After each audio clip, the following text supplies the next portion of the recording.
Assalamualaikum warahmatullahi wabarakatuh.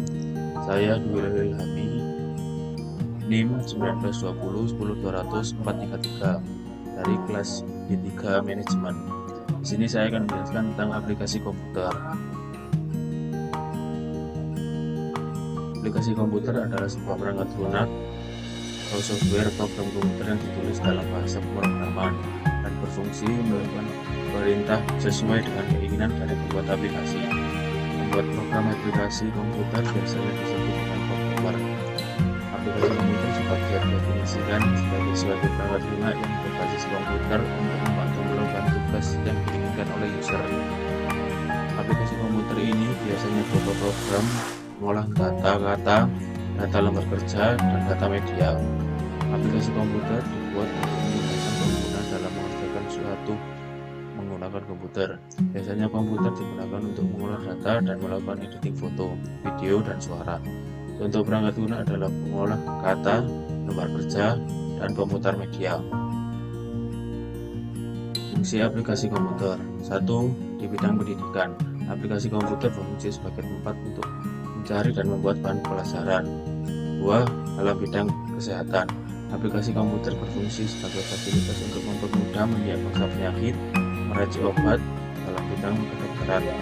3. Dalam bidang bisnis, aplikasi komputer berfungsi sebagai mendukung keuntungan membuat laporan bisnis yang diperoleh.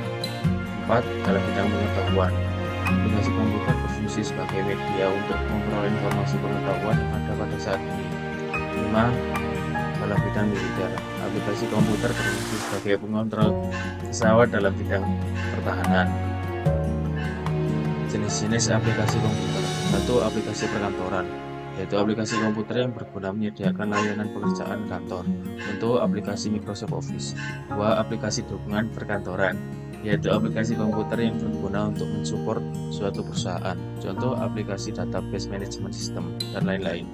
3. Aplikasi pendidikan, yaitu aplikasi yang berisi materi pelajaran agar mempermudah siswa dan guru dalam belajar dan mengajar. Contoh aplikasi ruang guru.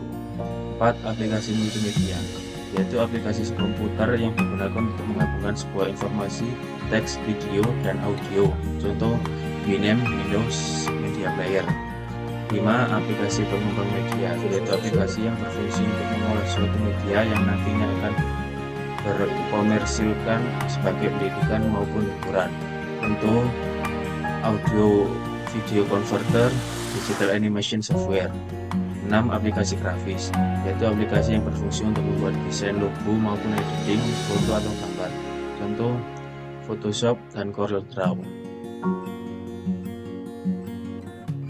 7. Aplikasi internet, yaitu aplikasi komputer yang menyediakan layanan kemudahan dalam beraktivitas di internet. Contoh email, Google, Bing, dan Yahoo.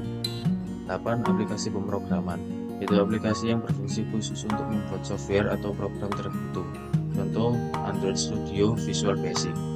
9. Aplikasi game, yaitu aplikasi permainan yang ada di dalam sebuah komputer. Contoh PUBG, Zuma, Call of Duty, dan lain-lain. 10. Aplikasi simulasi, yaitu aplikasi komputer yang bertujuan untuk melakukan simulasi penelitian pada suatu case. Contoh lampu lalu lintas. Dampak positif dan negatif aplikasi komputer.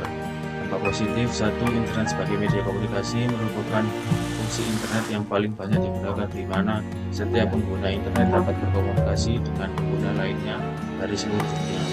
2. Media pertukaran data dengan menggunakan email, newsgroup, FTP, dan www. 3. Media untuk mencari informasi atau data. Perkembangan internet yang pesat menjadikan www sebagai salah satu sumber informasi yang penting dan akurat. 4. Kemudahan memperoleh informasi yang ada di internet sehingga manusia tahu apa saja yang terjadi. 5. Bisa digunakan sebagai lahan informasi untuk bidang pendidikan, kebudayaan, dan lain-lain. Dampak negatif.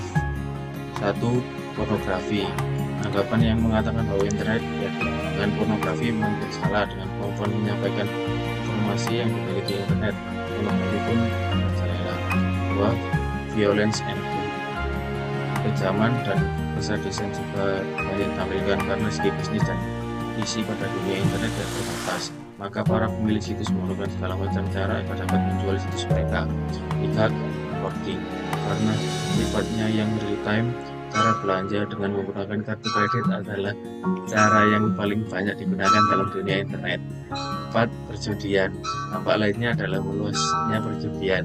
Dengan jaringan yang tersedia pada perjudi, para penjudi tidak perlu pergi ke tempat khusus untuk memenuhi keinginannya.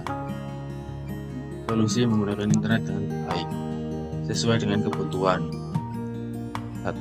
Menggunakan internet memang tidak memiliki batas, namun kita harus membatasi diri kita sendiri. 2. Memiliki batasan waktu. Kadang saat menggunakan internet, kita bisa saja melupakan waktu yang terpakai karena sudah nyaman dengan aktivitas yang kita lakukan dengan internet. 3. Melakukan kegiatan positif. Kunjungilah situs-situs yang memiliki konten bermanfaat yang memiliki kualitas terpercaya. 4. Awasi penggunaan anak di bawah umur. Kebanyakan anak-anak di bawah umur saat ini sangat mengetahui apa itu internet dan dapat memanfaatkan dengan baik. Namun tak sedikit juga mereka yang mengambil kesempatan ini untuk mengakses hal-hal yang tak seharusnya. Sekian dari saya, kurang lebihnya mohon maaf. Assalamualaikum warahmatullahi wabarakatuh.